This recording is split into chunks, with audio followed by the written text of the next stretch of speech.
to read The those role, roles? it was harder for us, well at least for my character, kasi si Rue,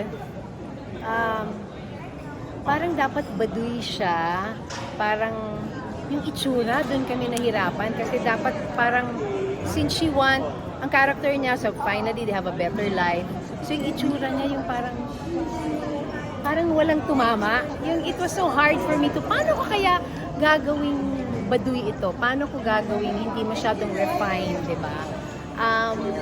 But as we started to shoot, and then nalagyan ko na ng sarili kong timpla. And with the costumes na binibigay nila, mas naging madali. So parang, okay, eto pala. Tsaka I just had fun with the character. It made it easier. This is your second serye with Bea Alonzo. Diba? Yes, The last one was Start Love Before Out, Sunrise. yes. Ay, third pa na. Hindi, Love Before Sunrise. That's right. Oo nga pala. Kaso parang hindi kayo. Why, hindi kami nagkaroon ng... And right now, pangatlo na. And Yes. pangatlong serye din ni Bea. Yes. Parang somehow. Oo nga, no. kasama I ka didn't lagi think of rin it that dito. way. Yeah. How's it working with Bea? Oh, it's wonderful. I mean, wala namang Bea is very professional. She's very magaan on the set. Wala pa akong sobrang maraming eksena with her, pero working with her is a breeze. Wala namang ano. And everybody naman very magaan.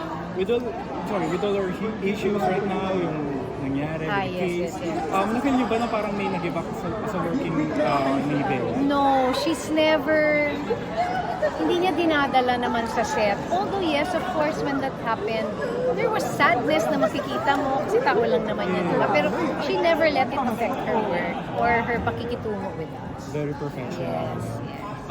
Iba po tayo, nag-number one yung Family of Two sa Netflix. thank you. Yeah. And then Oh, si Miss Sharon ulit, and she has parang somehow na Pinoy film sa Netflix. Yeah. How do you feel na number one and yung Family of Two? Oh, very happy because number one is the movie of Sharon, who's a good friend. It's nice na a lot of people were able to appreciate it, na nakita yung sarili nila, nakita yung relationship nila with their parents, di ba? So, I think yun pa lang that you get the story across. Lalo pa nag-number one, di Zobol. How about Alden Malas? How is it working with her? Ay, never nagbago yung batang yan. Naging masikat lang at yumaman lang. Pero, pero walang nagbago sa kanya. Work ethic, pakikitungo sa amin, wala. Any reaction po na parang nagkakamabutihan na daw sila, nagka-trigger na? Oh, I'm happy.